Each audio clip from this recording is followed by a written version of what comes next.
the mythology on Bruce Lee, who you knew very well, and actually your first movie... I did my first film with him in 1972. What was he like? Bruce Lee's legacy still sparks debate decades after his passing. Now, two men who knew him closely, Dan Inosanto and Chuck Norris, have finally broken their silence. Their words reveal truths that fans never expected, sparking outrage and fierce arguments. What could they have said that left so many people furious and questioning their memories of Bruce Lee? Join us as Dan Inosanto and Chuck Norris finally speak up about Bruce Lee and why fans are furious. The Unseen Heroes. Bruce Lee's rise in the 1960s and early 1970s was about the circle of people he trusted to share his journey. Among them, Dan Inosanto and Chuck Norris stood above the rest.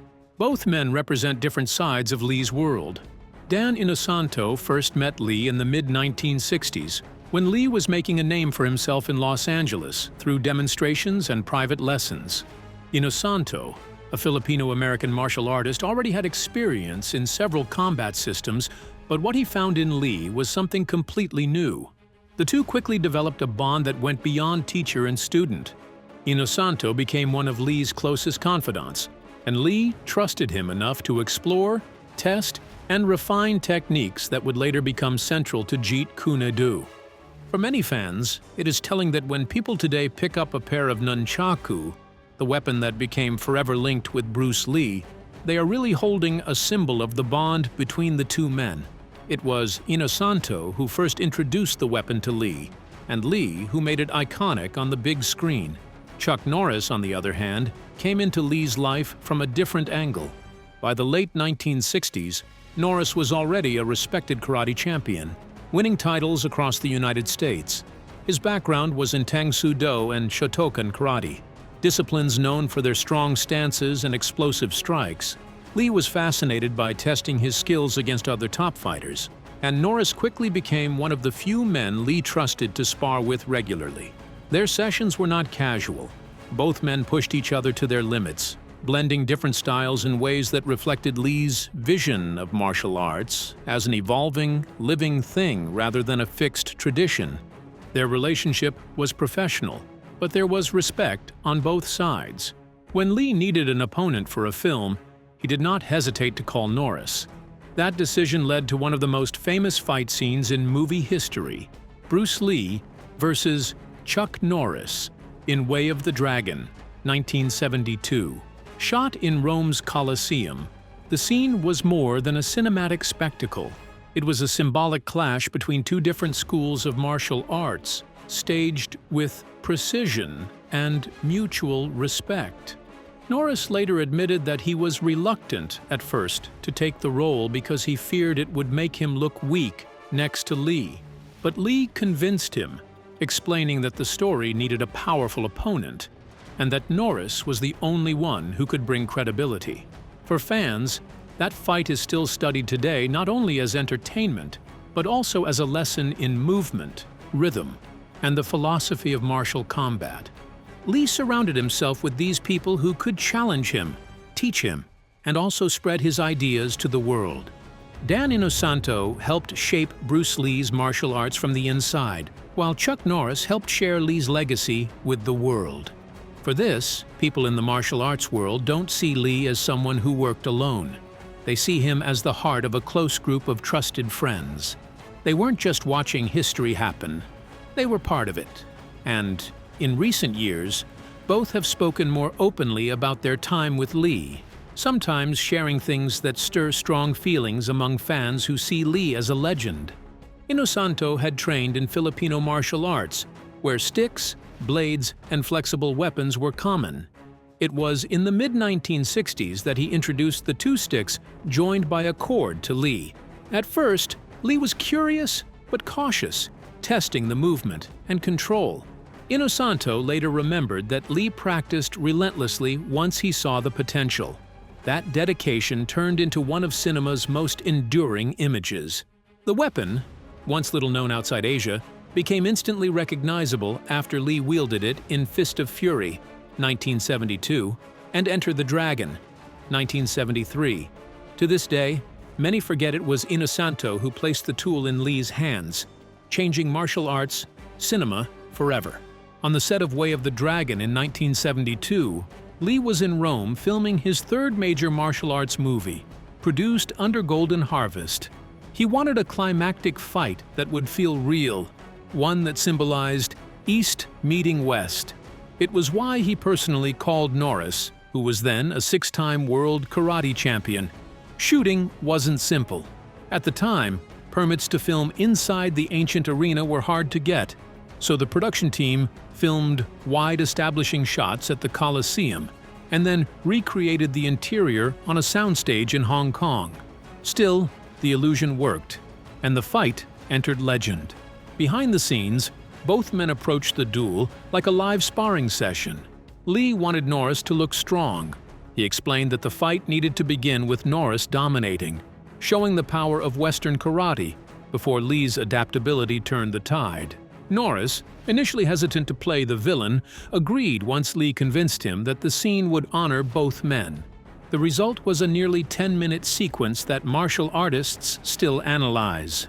The sounds of breaking bones, the slow tearing away of Norris's chest hair, and the respectful bow at the end gave the scene both ferocity and dignity. It was, in many ways, the ultimate cinematic milestone in Lee's short career. Beyond training and weapons, Inosanto often shared how Lee asked him to spar inside a van after class.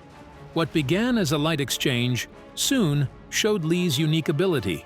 His strikes were sharp and fast, even in the tight space. Inosanto admitted he struggled to answer back, surprised by how much control Lee kept in such limits.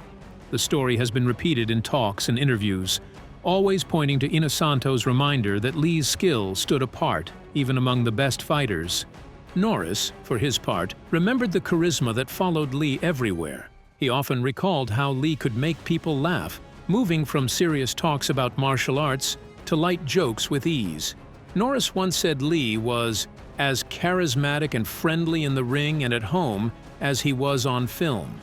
That presence explained why so many who met him found Lee unforgettable, not only for his fighting skill, but for the spirit he carried as a person. These stories bring Bruce Lee's legacy to life through the eyes of two men who knew him well. And yet, as we're about to reveal, Inosanto and Norris also helped share Lee's philosophy with the world in ways that still spark reactions among fans today. A philosophy of freedom and adaptation. When Dan Inosanto speaks about Bruce Lee today, the first point he stresses is that Jeet Kune Do was never meant to be a fixed style. Lee had seen how traditional martial arts were often locked into patterns. He wanted something freer, something that allowed fighters to use what worked and discard what didn't. Inosanto has said again and again that Jeet Kune Do is best understood as a philosophy, a way of thinking about combat, rather than a system of techniques. For him, Lee was not asking students to memorize a set of forms, but to sharpen their ability to adapt. That is why Inosanto continues to describe JKD as the liberation of martial arts, where the goal is efficiency, not tradition. Inosanto also made clear that Lee's teaching was highly personal. He would not give the same lesson to two different students. For example, James Coburn, the Hollywood actor who trained with Lee, was given one kind of instruction, focused on broad movement and relaxation, while Inosanto himself was pushed toward speed drills and weapon training. Another student, Kareem Abdul-Jabbar, received lessons that worked with his extraordinary height and reach. Lee looked at each person's body, strengths, and weaknesses, then adapted his guidance. Norris confirmed this same approach. In his interviews, Norris explained that Lee never forced his own system on others. Instead, he asked what Norris already used in karate, and then challenged him to test it under pressure, mix it with other methods, and see if it still worked. So Bruce and I started talking, and we really got involved in our conversation. He says, well, let's work out when we get back to LA. And I said, okay. So the constant experimentation was one of the things both men admired most. Inosanto remembered how Lee would show up with new ideas after reading fencing manuals, boxing notes, or even wrestling strategies. He would try them out, see how they felt, and either keep them or throw them away. For Lee, martial arts was like a laboratory. One day he would be practicing Wing Chun trapping. The next, he was looking at Muhammad Ali's footwork. And then, he might be studying judo pins. Norris also saw this side of him. During their sparring, Lee would stop mid-session, ask to repeat a move, and then tweak his stance or timing until he was satisfied. That ability to constantly refine, Norris said, made him unlike anyone else. Lee's philosophy was alive and always changing. But when these memories moved from the gym into the public arena, fans began to react differently, sometimes questioning the way Lee's closest allies described his vision. That reaction only grew stronger in later years as the two men shared more about Lee's evolution. When Chuck Norris is asked who would win in a fight between him and Bruce Lee, his answer is immediate. Bruce? Of course. Nobody can beat him. He has repeated that line in interviews across decades, and it has become one of the clearest signs of the respect he still holds for his old sparring partner. Norris explained that Lee's speed, precision, and creativity were unlike anything he had faced, even during his years as a karate champion. To Norris, Bruce was not just another martial artist. He was in a category of his own. That reverence was not only about physical ability. Norris also spoke about Lee's determination. He remembered how Lee would train until his body gave out, then return the next day with even greater intensity. Lee pushed himself past normal limits, and Norris admitted that it forced him to rethink how far discipline and self-belief could go. For a man who built his own career on toughness and dedication, that kind of praise carried weight. Dan Inosanto's admiration came from a more personal angle. He often described Lee not only as a brilliant martial artist, but also as a humble friend and teacher. What stood out for Inosanto was Lee's ability to listen. Even when he had already developed his own methods, Lee would sit with students and ask for their thoughts, taking notes like a beginner. Inosanto recalled that Lee could speak in depth about philosophy, science, or history, then switch back to martial technique as if it were all part of the same conversation. That mixture of humility and sharp intelligence convinced Inosanto that Lee's true vision went far beyond fighting. Inosanto said Lee always talked about seeing the bigger picture. He wanted martial arts to be more than contests of strength. He talked about self-expression, about breaking barriers between cultures, and about learning to see life through movement. Inosanto has said that Lee's influence touched not only fighters but also artists and performers who saw in his work a message about creativity. For example, many musicians admired how Lee used rhythm and timing like a form of music, while athletes from basketball players to boxers studied his conditioning methods. Inosanto was always careful to remind people that Lee's reach went into areas most would not expect.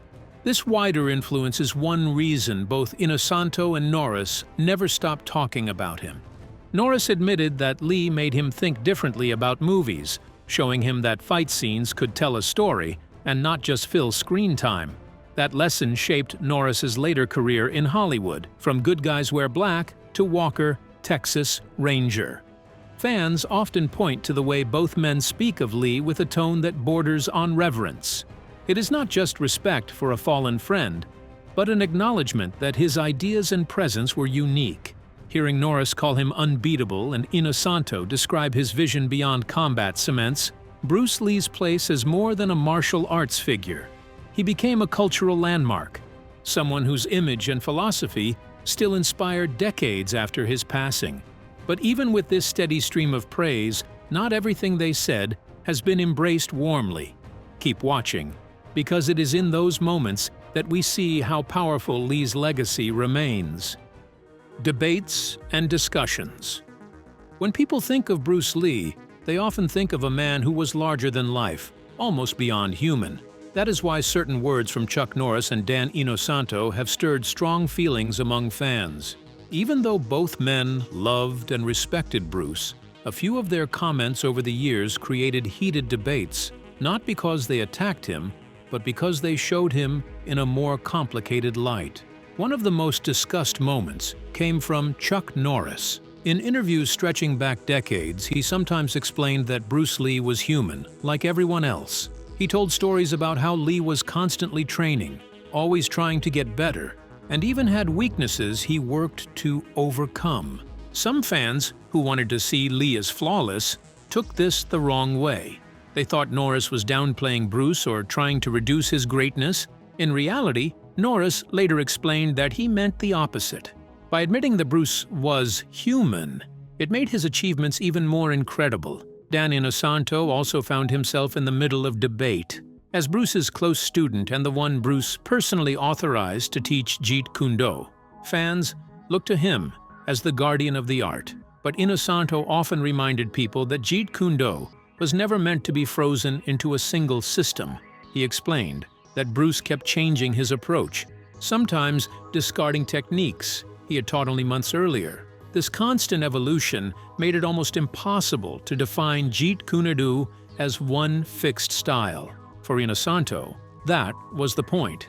But for fans, this was not always easy to accept. Many wanted a set of rules, a manual, or a clear structure to follow. Hearing that their hero never meant Jeet Kune Do to be one boxed-in art felt like a challenge to what they believed. Then there was Chuck Norris's self-deprecating humor, which divided opinions even further. At one event, Norris quipped, "We are too bad to be his students, and he is too good to be our teacher." On the surface, it was clearly meant as a light-hearted way of praising Bruce. It showed humility and friendship. Yet some fans took offense, arguing that the joke made Bruce's teaching seem unreachable, as if he was above sharing his skills. Others thought it minimized the dedication of those who actually did train with him.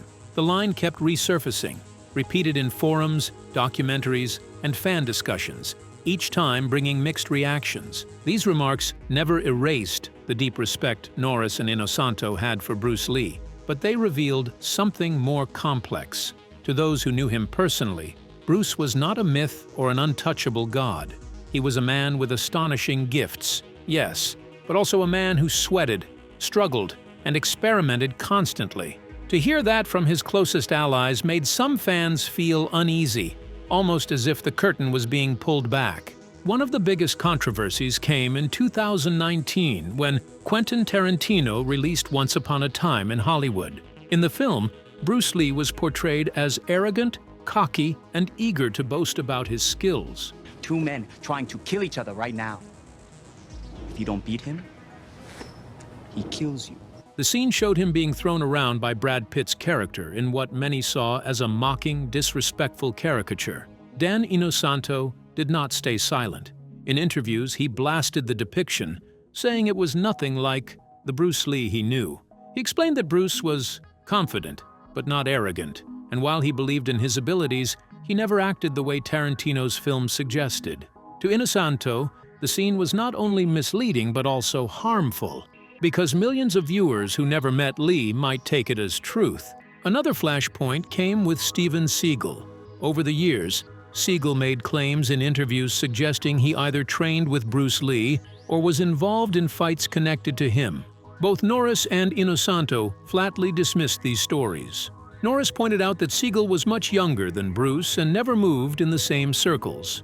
Inosanto, who trained directly with Lee, also confirmed that Seagal was not part of their world. These denials sparked waves of discussion online. Some saw Seagal's stories as attempts to borrow from Lee's fame, while others gave him the benefit of the doubt. What stood out was how quickly Norris and Inosanto closed the door on any suggestion of Seagal being part of Bruce's life. For loyal fans, that clarity mattered, but it also highlighted how easily legends can be distorted. For many, Bruce Lee is a cultural symbol, almost untouchable in their eyes. Any word that appears to question him feels personal, even when it comes from close friends like Norris and Inosanto. Yet others argue that honesty, even when uncomfortable, is the highest form of respect. To admit that Bruce had flaws, to say that he evolved, and to reject false claims about him is part of keeping his memory real. Through all these ups and downs, Chuck Norris and Dan Inosanto are the voices who trained with him, sparred with him, laughed with him, and saw him grow. Even when their words spark debate, they remind the world that Bruce Lee's legacy is alive. And not just in films or books. It lives in the people who knew him best and still fight for the truth of who he really was. What do you think about the way Chuck Norris and Dan Inosanto have spoken about Bruce Lee? Do their words show deeper respect, or do you believe some comments went too far? Share your thoughts in the comments below. We'd love to hear them. Remember to like, share, and subscribe for more. Also, click the following video shown on your screen. You will enjoy it.